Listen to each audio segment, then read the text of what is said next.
Today you're going to experience the last video in our buyer series. We've gone over when you should talk to an agent, what to expect when you're talking to an agent. And today we're going to actually go through a bit of the actual process, what it's really like through the process. And this is where we get in the nitty-gritty. This is tangible. So stay tuned, guys. This is a great one. When a client comes to you and they've decided that they are ready to buy, what does that process with you actually look like? So I like to start with a buyer consultation with each buyer. And what that looks like can be a little bit different for each person, whether it's a Zoom video, meeting them in person, etc.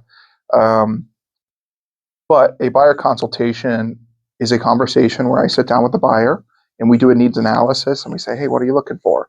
Why are you looking for this? Lets me get to know them a little bit. And then I explain kind of in detail what the process is going to look like, what the journey looks like for them.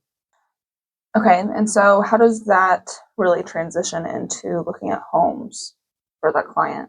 We can start one of two ways. Partially, once I know what they're looking for, I'll sit with them and we'll go through a few homes in the MLS.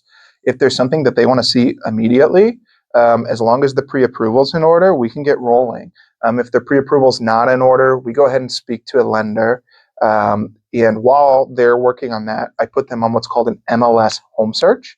I put in their specific criteria they're looking for. In this market where inventory is limited, the criteria is slightly looser. But basically, they get an email as soon as a property hits the MLS, which is good because the sites like Zillow and Realtor.com, Homes.com, they syndicate listings from our site first. So if it's coming from our site and you get noticed at the same time Zillow does, you're going to have a little bit of a competitive edge over the competition if there's a fast-moving house or a fast-moving market. You mentioned the pre-approval. Is there anything else that's required for that buyer before going out and looking for homes? Actually, yeah. In Illinois, prior to August of 24, which was the NAR settlement, and those of you that are familiar with that will kind of know what I'm talking about. We should probably do a video on that at a later date, to be honest with you. But since August of 24, you are now required in the state of Illinois to have a buyer representation agreement signed with your agent that outlines your relationship and clearly defines how that agent is going to be paid. That's a kind of a more in-depth conversation. But if we agree on a price for you to pay me, it doesn't have to come from you, and it can actually come from a seller of a home, and we can ask for that in an offer. Once the client signs that buyer agreement, if they decide to go ahead and wait, is there any repercussions for that client if they, kind of just pull out of the deal? Realistically, you only need to pay an agent when a transaction closes. We're one of the only industries in the world where you don't have to pay a dime if we don't close. We can work with this client 100 hours, and if they don't close on a house, we don't get paid. And that's okay, because that's the name of the game. That's how it goes. But where that benefits a client is at any point during the process, if they want to stop looking at homes, they're not obligated to pay me.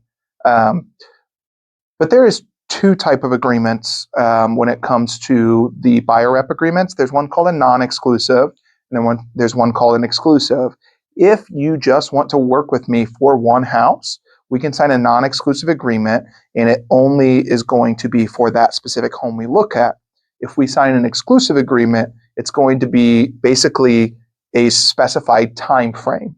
So we'll say from today, for the next 6 months, you are going to exclusively work with me as your agent to help you find your home.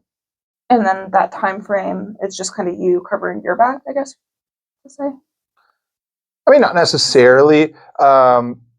It is a contract, and for contracts to be legally enforced, from my understanding, there's a few metrics that have to be hit. Duration's one of them. So it's a required implementation to make it a legally binding contract, from my understanding. What happens if your client wants to look at a home that's listed with another agency? Yeah, easy peasy. We have a cooperating agreement with anybody in our MLS that basically we can show any house. It doesn't matter what brokerage it's with. People are, when they're trying to sell their home, it benefits them to get as many people through it as possible. So just because you list it with Remax or Keller Williams or Century 21 doesn't mean you can only see those homes. We can actually see any home that's on the market to include for sale by owners. So I actually want my clients to, as soon as they see a house they like, if they see something and I didn't send it to them, please send it to me so we can get in that home as soon as possible. Because in this digital age of Zillow and Realtor.com, it knows what you're looking for and it's going to send you homes that are similar to the search that you've been doing. And you are most likely going to see that home before I do because my searches are set up for a multitude of clients, not just you. So if you see that home and you want to see it, send it to me. Let's go see it. If you made it to the end of the video, thank you. We appreciate the support. It helps the algorithm. It helps push this content to more people so we can educate them. If you like this content, make sure you like, you comment, you subscribe, because that's how you see more of me. And for next week, we're going to go into what to do whenever you find the home that you love. Stay tuned, folks.